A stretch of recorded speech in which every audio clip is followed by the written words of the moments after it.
Hello everyone, welcome to our channel. हम solve कर रहे हैं हमारे सोशोलॉजी के कुछ मोस्ट इम्पॉर्टेंट और न्यू क्वेश्चंस जो कि आपके अपकमिंग एग्जाम्स में काफ़ी हेल्पफुल होंगे। तो उसी की सीरीज़ का ये अगला पार्ट है। पहला क्वेश्चन आपकी स्क्रीन पर है। प्रौद्योगिकी विलंबना की अवधारणा किसने दी थी?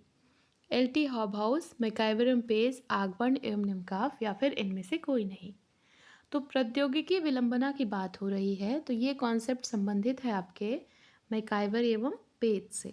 अब अगर यहाँ पर पूछ लेता सांस्कृतिक विलंबना की अवधारणा, तो वो है आपके आगबर्न। तो सांस्कृतिक विलंबना आगबर्न ने दी है, प्रौद्योगिकी विलंबना मैकाइवर एवं पेज ने दी है। यहाँ पर बी ऑप्शन जो है ये आपका सही है। अगला प्रश्न देखेंगे।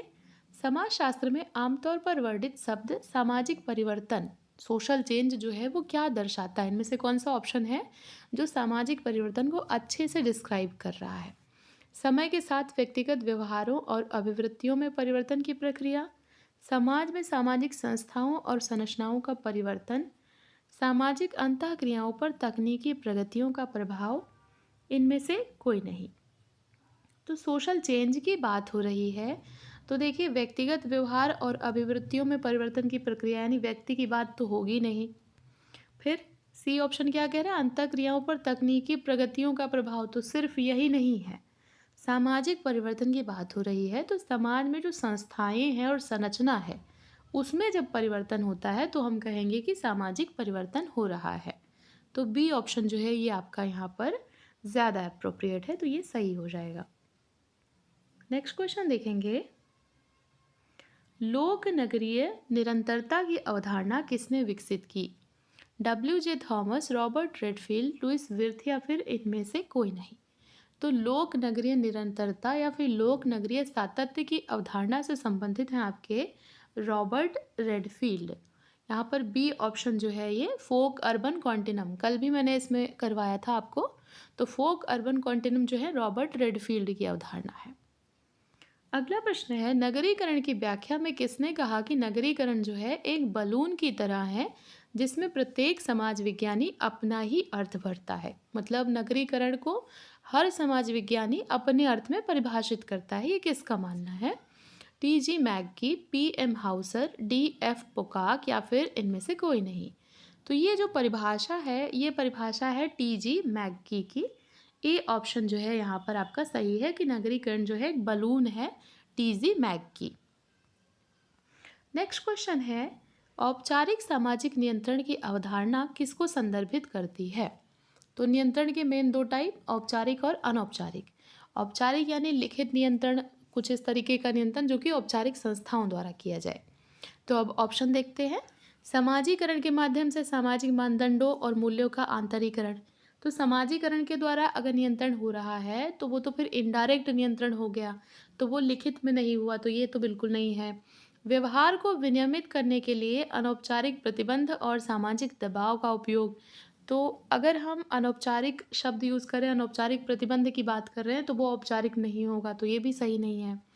थर्ड ऑप्शन कह रहा है सामाजिक नियंत्रण की औपचारिक संस्थाओं द्वारा कानून और नियमों का प्रयोग।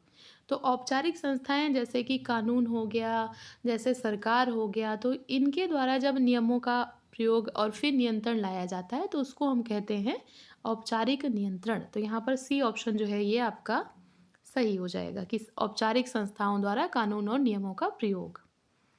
अगला प्रश्न देखेंगे। भारत में मानवाधिकार संरक्षण अधिनियम कब पारित हुआ? 1990, 1991, 1993 या फिर इनमें से कोई नहीं।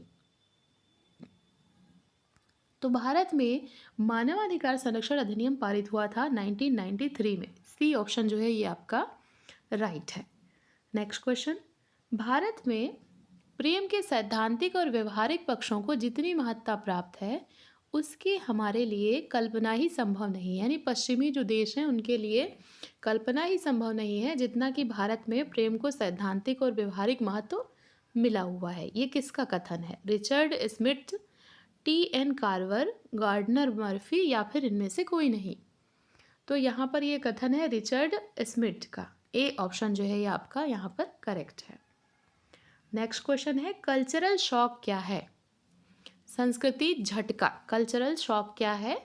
एक नई संस्कृति का सामना करते हुए भटकाव और बेचैनी का अनुभव, एक अलग सांस्कृतिक वातावरण के अनुकूल होने की प्रक्रिया, विभिन्न समाजों के बीच सांस्कृतिक प्रथाओं और परंपराओं का आदान प्रदान, या फिर इनमें से कोई नहीं। तो कल्चरल शॉक, शॉक मतलब हमें अचानक से कोई चीज़ हुई और झटका जैसा, तो वो कहाँ पे ज़्यादा आ रहा है? अनुकूल हो जा रहे हैं तो बिल्कुल नहीं है, आदान प्रदान हो रहा है तो भी नहीं।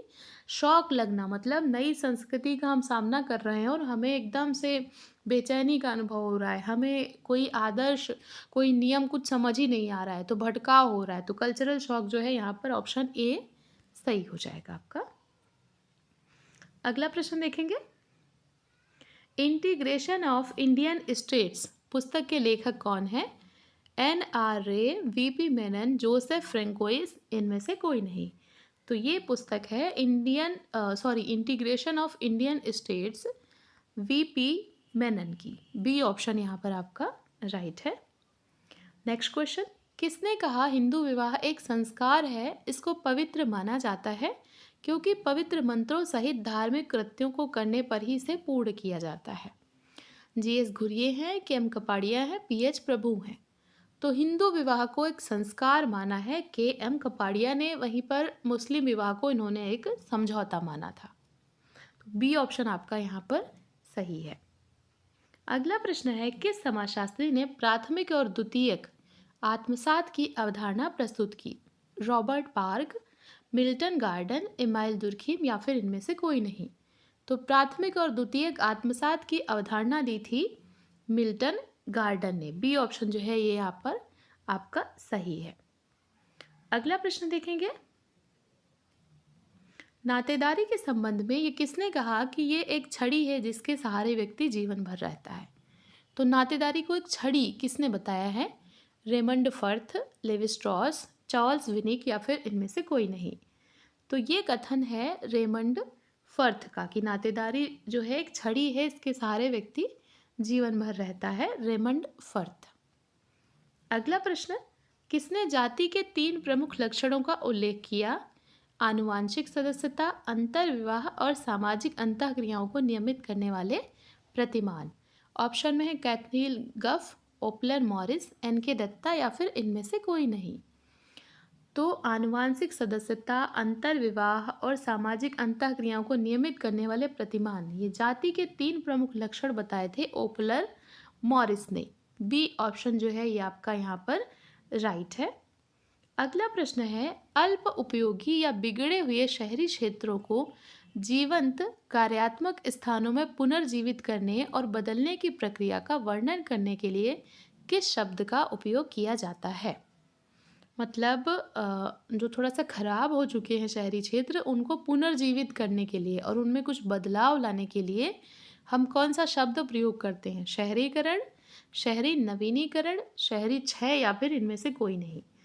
तो हम कहते हैं कि शहरों का जो है नवीनीकरण हो रहा है, यानी उनको फिर से पुनर्जीवित किया जा रहा है। अगला प्रश्न देखेंगे। किसने कहा जाति व्यवस्था की विशेषता संचित असमानता है, लेकिन वर्ग व्यवस्था की विशेषता विकीर्ण असमानता है? जाति व्यवस्था में क्या है? संचित असमानता है, और वर्ग व्यवस्था में विकीर्ण असमानता है। ऑप्शन में है आपके ER Leach, Ram Ahuja, H Gould, या फिर इनमें से कोई नहीं।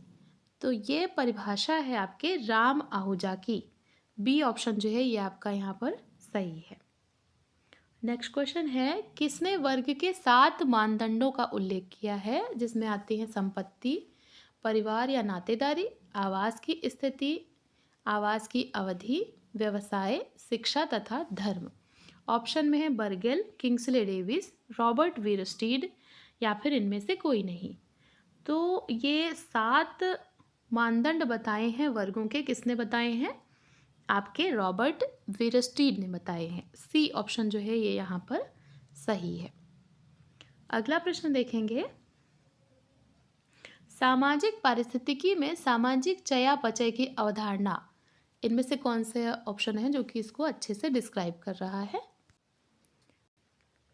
ऑप्शन है पारिस्थितिकी समुदायों के भीतर सामाजिक अंतःक्रियाओं का अध्ययन, मानव समाजों में संसाधनों के प्रवाह और ऊर्जा के आदान प्रदान का विश्लेषण, सामाजिक पदानुक्रमों और पारिस्थितिकी प्रणालियों के बीच संबंध या फिर इनमें से कोई नहीं।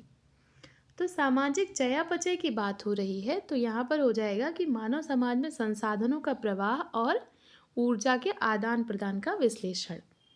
किस प्रकार से जो खाद्य श्रृंखला है वो बनी हुई है, किस प्रकार से ऊर्जा का आदान प्रदान होता है, ये सारा कुछ है सामाजिक चयापचय। अगला प्रश्न है, कौन सा अधिनियम भारत में नशीली दवाओं के दुरुपयोग और अवैध नशीली दवाओं की तस्करी को नियंत्रित करने के लिए कानूनी ढांचा प्रदान करता है? ऑप्शन है आपके narcotic drugs and psychotropic substances act 1985, भारतीय दंड संहिता 1860, या फिर ड्रग्स एंड कॉस्मेटिक्स एक्ट 1940, या फिर इनमें से कोई नहीं। तो नशीली दवाओं के दुरुपयोग और अवैध नशीली दवाओं की तस्करी को रोकने के लिए बनाया गया था narcotics drugs and psychotropic substances act 1985 में आया था ये। ऑप्शन ए जो है आपका यहाँ पर सही हो जाएगा। अगला प्रश्न देखेंगे,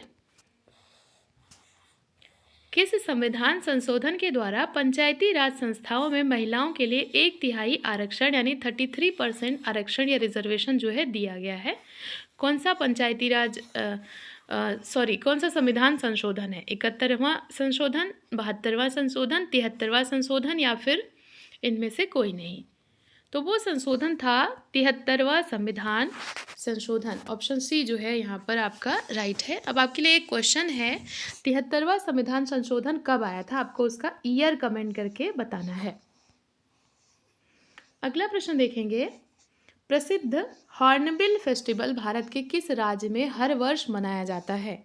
नागालैंड, मिजोरम, मेघालय, या फिर कोई और राज्य? तो वो राज्य है आपका नागालैंड। तो ये थे आज के प्रश्न। आई होप आपको वीडियो अच्छी लगी होगी और ये सारे प्रश्न आपकी तैयारी में काफ़ी मदद करेंगे। ऐसे ही पढ़ते रहिए, अपने गोल की तरफ आगे बढ़ते रहिए। वीडियो देखने के लिए थैंक यू सो मच।